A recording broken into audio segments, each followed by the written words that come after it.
On a cold morning in November 1970, a man and his two daughters were hiking above the Norwegian city of Bergen. In a rocky slope of a place locals had long called Death Valley, they found something that would haunt Norway for more than 50 years: the burned body of a woman.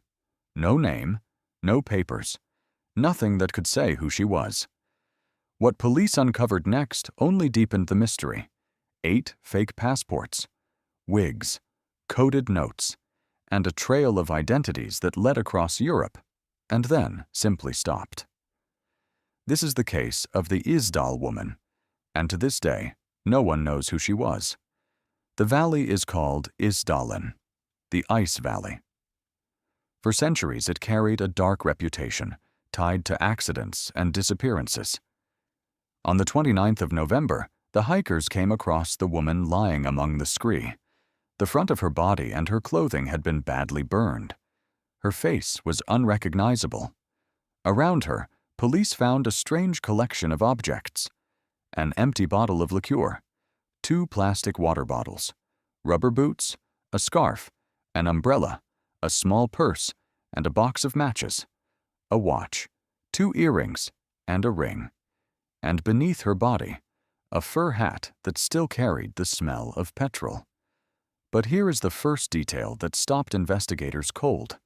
Every label, every marking, every tag that could identify these items had been scraped off or removed. Someone had gone to great lengths to erase who this woman was. The question was, why? 3 days later, the case grew stranger. At Bergen railway station, police found 2 suitcases waiting in storage. They belonged to the woman. Inside was a life carefully hidden: wigs, makeup, cream for a skin condition, a pair of non-prescription glasses, sunglasses carrying a partial fingerprint, one that matched the dead woman. There were coins from Belgium, Britain, and Switzerland, maps, timetables, and hidden in the lining of one suitcase, 5 100 Deutsche Mark notes, tucked away like an emergency reserve. Just like the objects at the valley, almost everything that could identify her had been stripped away. Then police found a small notepad. On its pages were rows of strange handwritten codes, capital letters, and numbers that meant nothing at first glance. For a while, it looked like a secret cipher, but when investigators finally cracked it, the answer was almost more unsettling than a code. The letters and numbers were dates and places, a record of where the woman had traveled. And that record revealed she had been moving across Norway and Europe under a series of completely different names. Police reconstructed her movements from handwritten hotel check-in forms. What they found was a woman who seemed to exist as many people at once. She had traveled through Oslo, Trondheim, Stavanger, and as far as Paris, using at least 8 different aliases: Geneviève Lancier, Claudia Tielt, Claudia Nielsen, Alexia Zarna Mersche, Vera Jarl, Fenella Lork, Elizabeth Lienhauer. Each name came with its own birthplace and its own address. Almost every one of those addresses turned out to be false.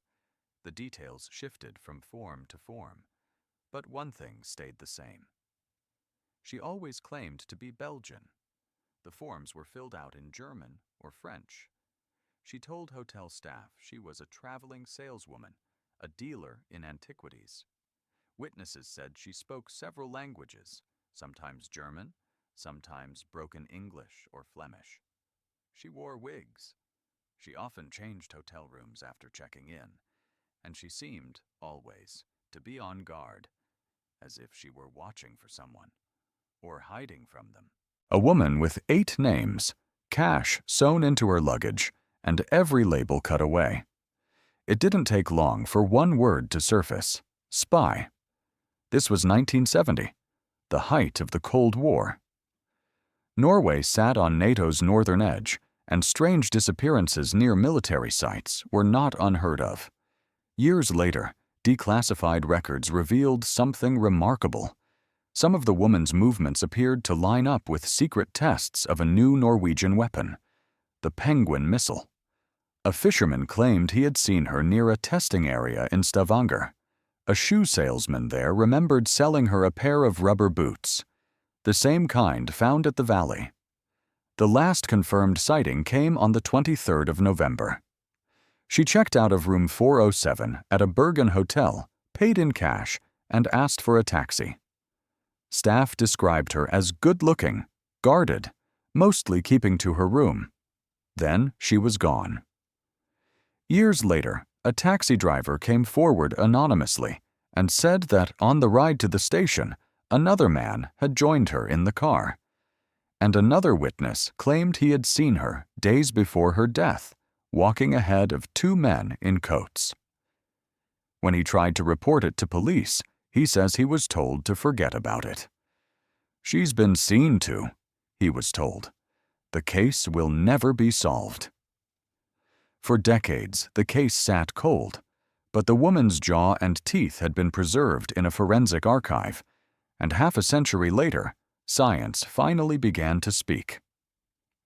In 2017, researchers ran isotope analysis on her teeth.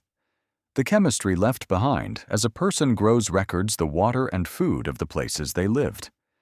The results pointed to a woman born around 1930, near Nuremberg in southern Germany, who then moved west toward France or the French-German border as a child. Her dental work, with its gold caps, matched styles used in parts of Central and Southern Europe. Later work went further. Genetic testing placed her maternal line in southeastern Europe. A man in the French town of Forbach even claimed he had known her the summer before she died. A polyglot with a Balkan accent, who dressed to look younger, took scheduled calls from abroad, and kept a photograph of herself riding a horse. He too had suspected she was a spy. He too had been afraid to come forward.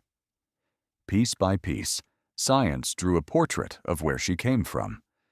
But it could not give her the one thing she had erased so carefully: her name. So who was the Isdal Woman? A traveling saleswoman with a strange habit of lying? A woman protecting her privacy in a dangerous decade? Or an agent caught in the machinery of the Cold War, erased by someone who needed her gone? The official verdict was suicide. Sleeping pills and fire, alone in a frozen valley. But soot in her lungs showed she was still alive as she burned, and a bruise on her neck has never been fully explained. Many who have studied the case believe she was not alone when she died. On the 5th of February 1971, she was buried in an unmarked grave in Bergen. 16 police officers attended a funeral for a woman none of them could name.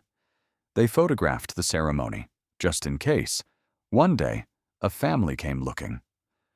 More than 50 years later, no one ever has.